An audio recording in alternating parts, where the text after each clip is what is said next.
In Health Watch, we've had a pretty big dose of winter weather the last few months, and that can lead to achy joints for a variety of reasons. Chris Buckley spoke to a local chiropractor about the best ways to stay active and avoid injury this season.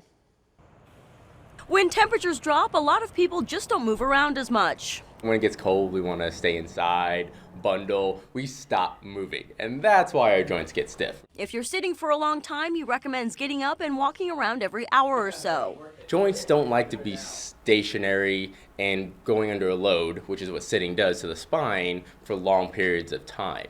So when you sit for a long time, you don't really feel it, but then when you get up, it feels like creaky, you hear that pop, and that's just because we've been stationary for too long. The joints went under too much stress. And for winter sports fans, it's a good idea to add a little extra activity a few weeks before getting back into it. I'm trying to make sure that when you go out on the slopes, everything is moving. You're not compensating, because when one segment is not moving, you got a whole bunch of muscles that aren't moving. So that means other muscles are taking a greater load, and it's easier to tear those. When it comes to shoveling snow, try and use your legs and hips instead of your back. What I try to teach my patients is we always want to choose the load muscle. We always choose to use the hips over the back.